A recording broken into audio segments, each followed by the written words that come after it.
भारत चीनचं 1962 सालचं युद्ध आणि या युद्धात शहीद झालेले भारतीय सैनिक हे आजही भारतीयांच्या लक्षात आहेत।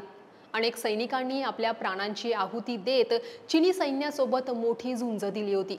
भारत चीन युद्धावर गेल्या अनेक वर्षात काही चित्रपट आणि सिरीज सुद्धा येऊन गेलेल्या आहेत। तर याच युद्धातील सैनिकांची शौर्यगाथा सांगणारा 120 बहादूर हा नवा हिंदी चित्रपट 21 नोव्हेंबरला प्रेक्षकांच्या भेटीला आलाय। लडाखच्या रेझेंगला येथे झालेल्या युद्धाचे पडसाद त्या काळी जगभरात उमटले होते। तर याच युद्धातील शूरवीर 120 योद्धे नेमके होते तरी कोण, त्यावरच आधारित हा चित्रपट आहे। तेव्हा आता चित्रपट तर प्रेक्षकांच्या भेटीला आलाय, त्यामुळे हा सिनेमा नेमका कसा आहे पाहूयात आजच्या या रिव्ह्यू मधून। सिनेमाची सुरुवात लडाखच्या बर्फाच्छादित प्रदेशात तैनात असलेल्या भारतीय सैनिकांच्या डायलॉग्सने होते। 1962 सालचा तो नोव्हेंबर महिना भारतासाठी मोठं संकट घेऊन आलेला होता। त्या काळात चीनने लडाखच्या काही भागांमध्ये कुरघोड्या करायला सुरुवात केली होती। लडाखनंतर जम्मू काश्मीर सहज आपल्या ताब्यात येईल अशी चीनची मानसिकता होती। मात्र भारतीय सैन्याने चीनचे हे मनसुबे हाणून पाडले होते। पण असं असलं तरी अनेक भारतीय सैनिकांना आपल्या प्राणांची आहुती त्यासाठी द्यावी लागली होती।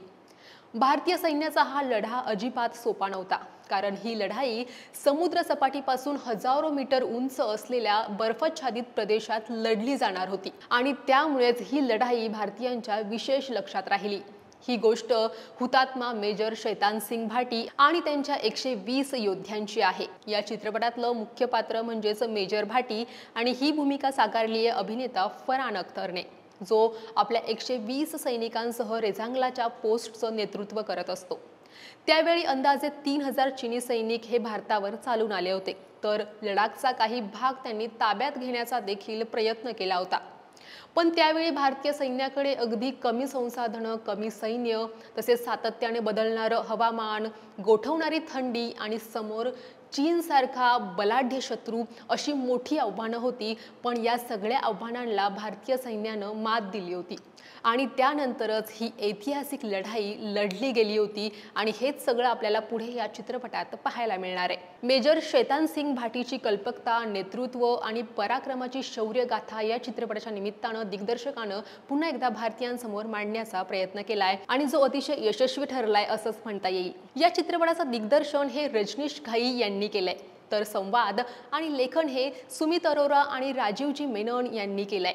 एकूणच सिनेमॅटोग्राफी आणि वेशभूषा आपण पाहिली तर अतिशय उत्तम काम या दोन्ही गोष्टींवर केलं गेलंय असंच म्हणता येईल। उदाहरणच द्यायचं झालं तर लडाखची गोठवणारी थंडी आणि चेहऱ्यावर त्यामुळे आलेल्या सुरकुत्या असतील किंवा ओठांची निघालेली स्किन असेल किंवा बोलताना तोंडातून येणाऱ्या वाफा असतील, हे अतिशय उत्तमरित्या सिनेमात टिपलं गेलंय आणि हेच अतिशय उत्तम सिनेमॅटोग्राफीचं उदाहरण आहे असं देखील म्हणता येईल। तसेच त्यामुळे ही पात्र अतिशय जिवंत आणि जवळची वाटू लागतात। तसेच दृश्य स्वरूपात हा सिनेमा पाहताना तो आणखीनच प्रभावी देखील वाटतो। मात्र इतके सुंदर सीन्स असले किंवा सुंदर सिनेमॅटोग्राफी असली तरी बऱ्याच ठिकाणी आपल्याला दिग्दर्शनाचा अभाव हा जाणवतो। दिग्दर्शन हे जास्त प्रभावी आपल्याला वाटत नाही आणि यातच आणखी एक महत्त्वाची गोष्ट आहे ती म्हणजे संवाद।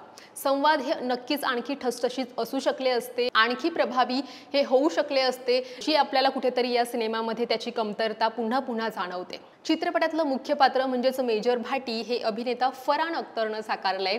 तर 50शीत असलेला फरहान अख्तर या पात्रामध्ये आपल्याला पुरेपूर न्याय देताना दिसतो।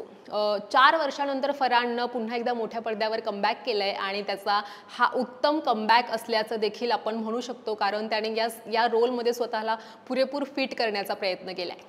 त्यानंतर मराठी अभिनेते अजिंक्य देव सुद्धा आपल्याला या सिनेमात दिसतात आणि त्यांची सुद्धा महत्त्वाची भूमिका आहे जी त्यांनी अतिशय उत्तमरित्या साकारली आहे। याशिवाय बरेच नवीन चेहरे सुद्धा आपल्याला सिनेमात पाहायला मिळतात।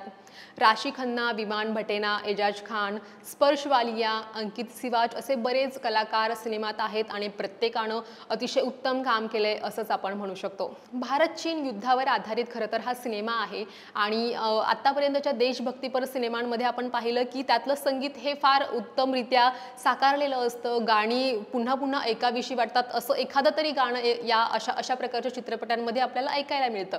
पण या चित्रपटातलं एकही गाणं तुमच्या लक्षात राहणार नाही. त्यामुळे गाणी आणखीन चांगली होऊ शकली असती किंवा 15 ऑगस्ट असेल किंवा 26 जानेवारी असेल अशा कार्यक्रमांमध्ये ती पुन्हा पुन्हा ऐकावीशी वाटतील असं एकही गाणं या सिनेमात नाहीये आणि हा खूप मोठा ड्रॉबॅक आहे असं मला वाटतं. त्यामुळे हा चित्रपटाचा खूप मोठा मायनस पॉइंट आहे असं मी म्हणेन. एक्सेल एंटरटेनमेंटचा हा सिनेमा होता आणि त्यामुळेच प्रोडक्शन वाईज सिनेमा खूपच सुंदर असेल अशी माझ्यासहित अनेक प्रेक्षकांची अपेक्षा होती. पण इथे तुमचा अपेक्षाभंग नक्कीच होऊ शकतो, कारण गाणी असतील किंवा उत्तम संवाद असतील, इथे सिनेमा कुठेतरी आपल्याला कमी पडलेला दिसतो. पण एकंदरीतच चित्रपटाची कथा दिग्दर्शकानं योग्यरित्या मांडल्यामुळे ती प्रेक्षकांपर्यंत नक्की पोहोचते, प्रेक्षकांच्या मनाला स्पर्शून सुद्धा जाते. शेवट जेव्हा चित्रपटाचा येतो तेव्हा तुमच्या डोळ्याच्या कडा देखील नक्कीच पाणावतील.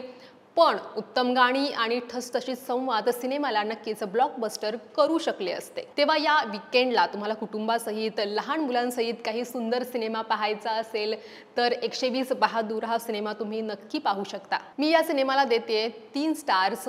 तुम्ही देखील हा सिनेमा पाहिला असेल तर तुम्हाला तो कसा वाटला, याशिवाय हा रिव्ह्यू तुम्हाला कसा वाटला कमेंट सेक्शनमध्ये नक्की कळवा. आणि असेच नवनवीन व्हिडिओज पाहण्यासाठी महा MTV यूट्यूब चॅनल आणि फेसबुक पेजला लाईक, शेअर आणि सबस्क्राईब करायला विसरू नका.